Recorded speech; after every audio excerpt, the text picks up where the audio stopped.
Yes! Woo! One dime. One dime. Yo, What time is it? it's Trime time, baby. It's Trime time.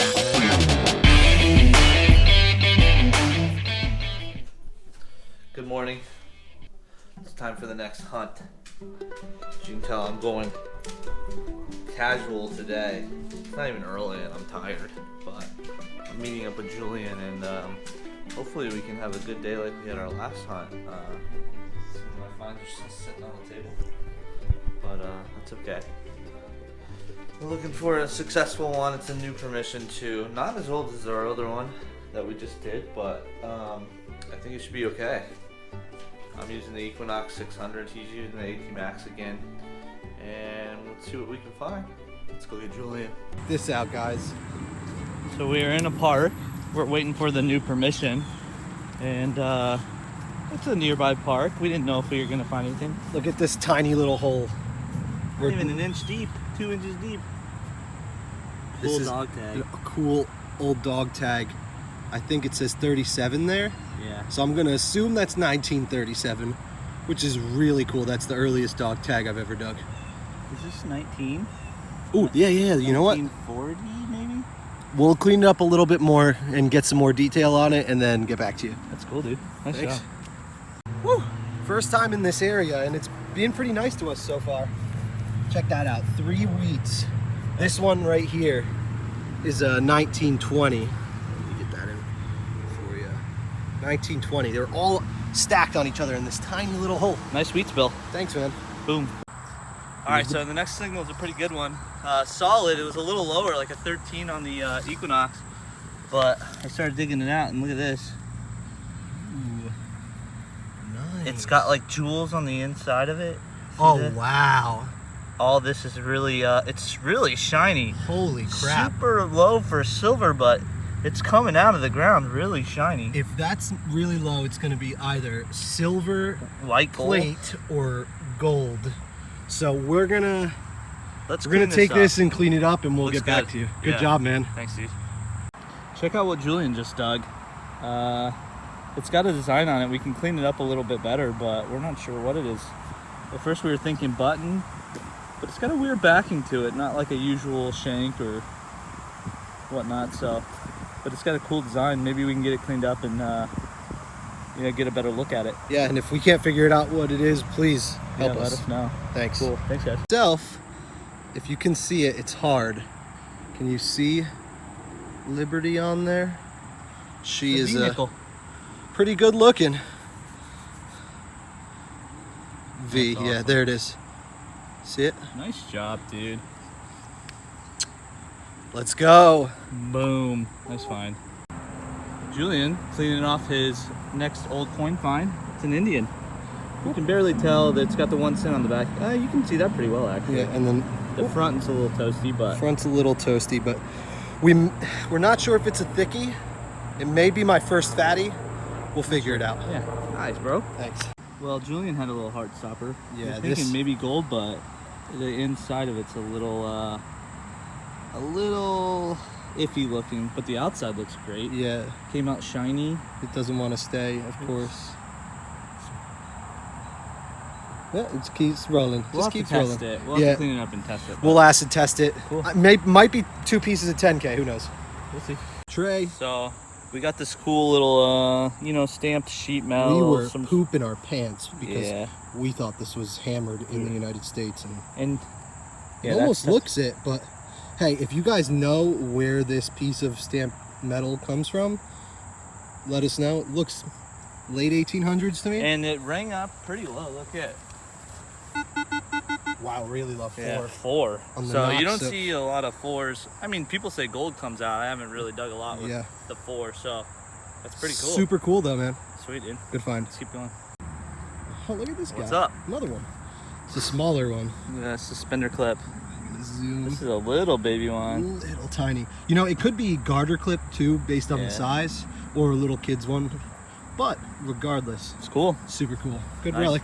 Good Thanks. recovery. Bag man. Yeah. Let's see. This is the back, I think. And here's the front. We'll reveal it together. What does it say? What does it say? Anything? There's something on there.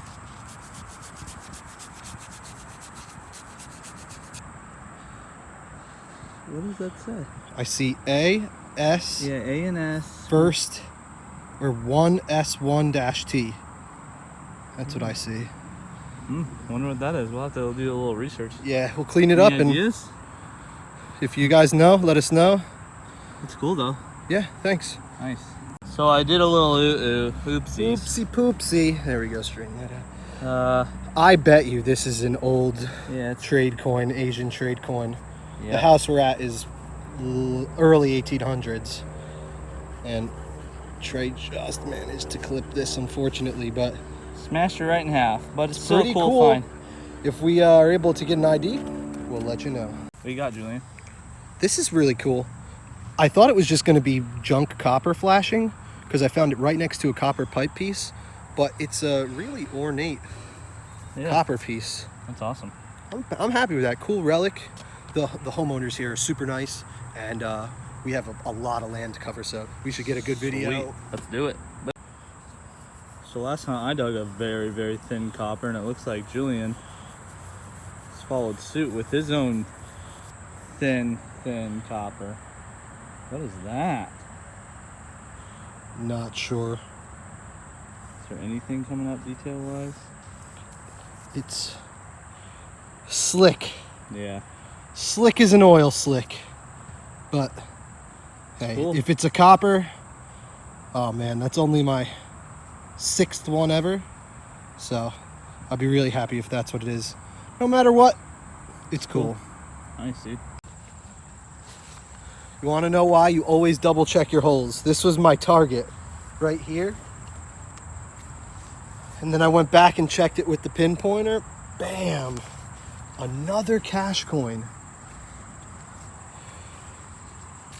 It's just not our lucky day with these because Trey broke his in half and I nicked mine on the side there. But here, let's get Still pretty cool. let's get some sun. Yeah. There it is. Very nice, dude. Heck yeah. Nice What find. a day, dude. Yeah, this has been good. Awesome. There we go. Another Indian. Let's see, you got your brush with you? Is it gonna be a no brush or just a little brush?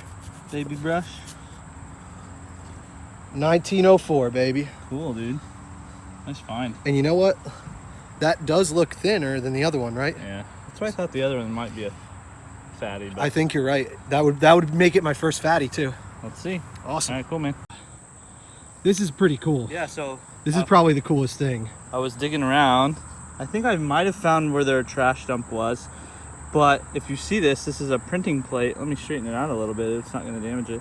But it says the Journals of Francis Parkman.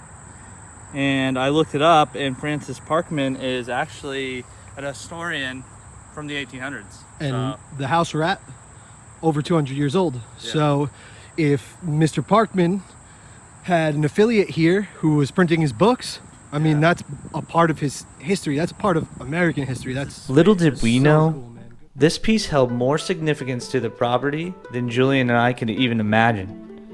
Francis Parkman, an extremely notable historian that lived in Boston throughout the 1800s, was best known as author of The Oregon Trail, Sketches of a Prairie and Rocky Mountain Life, and France and England in North America. While writing these books, Parkman used journals to sketch an outline and to form raw material for his published pieces. In the early 1900s, these journals were actually found, undisturbed in a Boston attic, later to be edited and rewritten. After showing the current homeowner the printing plate, he informed us that the prior homeowner was a man by the name of Arthur W. Rushmore. In 1904, Rushmore started working for a printing firm named Harper & Brothers. Wanting to expand his design, his layout, typography, and illustration, Arthur Rushmore decided to create his own printing press, and he dubbed it the Golden Hind Press. The press was extremely notable for its high quality of work and beautiful production.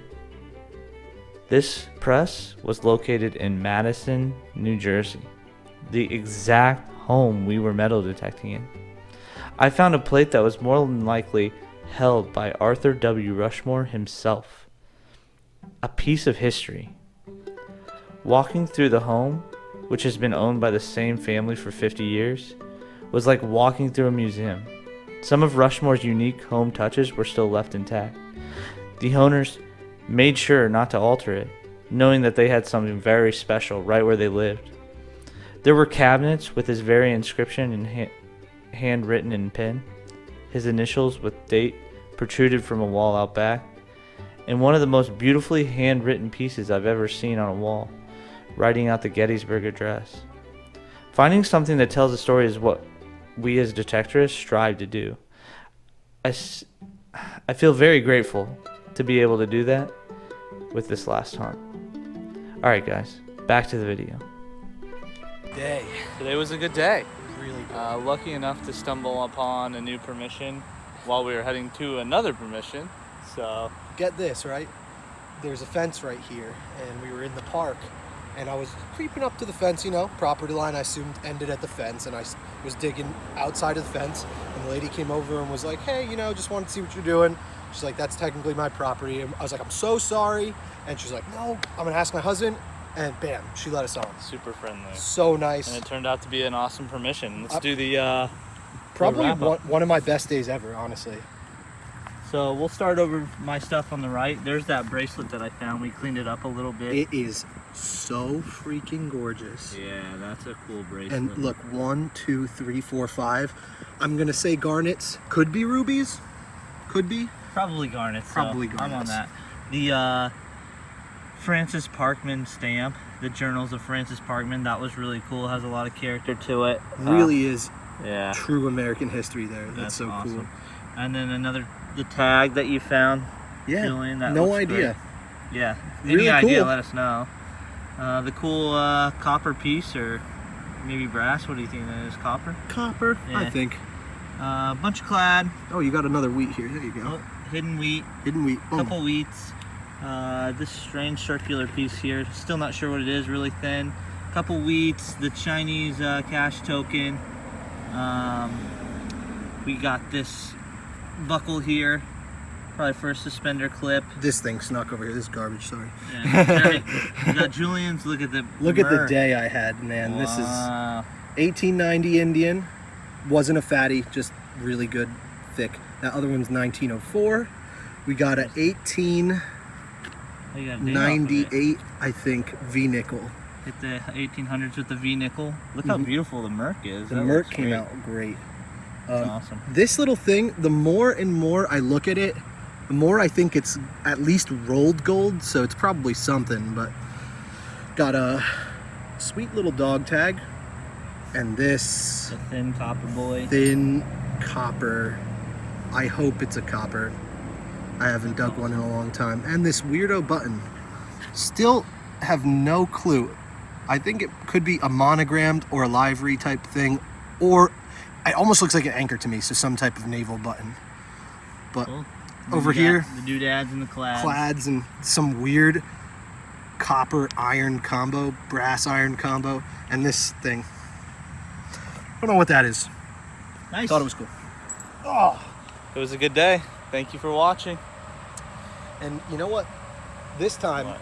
it didn't really work out because we did mind our business, Yeah. and we ended up with a permission. So regardless, always mind your Mind your business. business.